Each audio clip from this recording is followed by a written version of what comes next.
মইতো সদায় কৈ আছো আজি আপোনালোকে চাওক মই কোনো জাতি ধৰ্ম বৰ্ণৰ কথা নকওঁ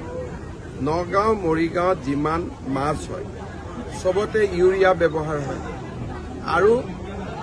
গুৱাহাটীৰ যিটো ৱেষ্ট মই কি ৱেষ্ট নকওঁ সেই ৱেষ্টবিলাকো আনি পুখুৰীত মাছ উৎপাদনৰ কাৰণে ব্যৱহাৰ কৰা হয় তাৰ ফলত আপোনালোকে চাব আজিৰ পৰা 4 বছৰ আগত যিমান কিডনি বেমাৰ হৈছিল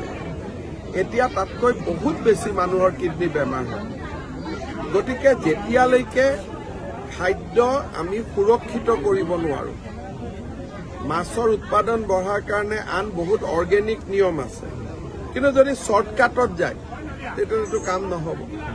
এই কথাবোৰ মই কোৱা নহয় বিভিন্ন টিভি ইণ্টাৰভিউত এই খেতিয়কসকলে কৈছে যে আমি ইউৰিয়া ব্যৱহাৰ কৰোঁ এটা খেতিত ইউৰিয়া দিলে গছ পাব গছে খাদ্য উৎপাদন কৰিব এটা তাত পুৰা সাইন্টিফিকেলি বুজোৱা আছে যে কিমান ইউৰিয়া হ'ব কিমান নাইট্ৰজেন হ'ব পুৰা এটা ভাগ কৰা আছে এটা মাছত পোনে পোনে ইউৰিয়াটো দি দিয়ে মানুহৰ কিডনি বেমাৰ হয় সেইকাৰণে মই উজনি অসমৰ ৰাইজকো কৈছো যদি নপঠাই ভাল কথা সুযোগটো ল'ব লাগে বজাৰখন এই সুযোগতে ল'ব লাগে আৰু কাজিয়া কৰি নহয় যে আমাৰ মাছটো স্বাস্থ্যৰ উপযোগী তেতিয়া মানুহে 2 টকা বেছিও দিব মইতো সদায় কৈ আছো আজি আপোনালোকে চাওক মই কোনো জাতি ধৰ্ম বৰ্ণৰ কথা নকওঁ নগাঁও মৰিগাঁৱত যিমান মাছ হয় সবতে ইউৰিয়া ব্যৱহাৰ হয় আৰু গুৱাহাটীৰ যিটো ৱেষ্ট মই কি ৱেষ্ট নকওঁ সেই ৱেষ্টবিলাকো আনি পুখুৰীত মাছ উৎপাদনৰ কাৰণে ব্যৱহাৰ কৰা হয় তাৰ ফলত আপোনালোকে চাব আজিৰ পৰা 4 বছৰ আগত যিমান কিডনি বেমাৰ হৈছিল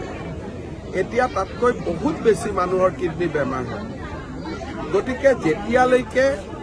খাদ্য আমি সুৰক্ষিত কৰিব নোৱাৰো মাছৰ উৎপাদন বঢ়াৰ কাৰণে আন বহুত অৰ্গেনিক নিয়ম আছে কিন্তু যদি শৰ্টকাটত যায়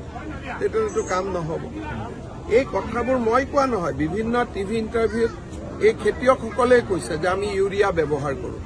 এটা খেতিত ইউৰিয়া দিলে গছ পাব গছে খাদ্য উৎপাদন কৰিব এটা তাত পুৰা সাইন্টিফিকেলি বুজোৱা আছে যে কিমান ইউৰিয়া হ'ব কিমান নাইট্ৰজেন হ'ব পুৰা এটা ভাগ কৰা আছে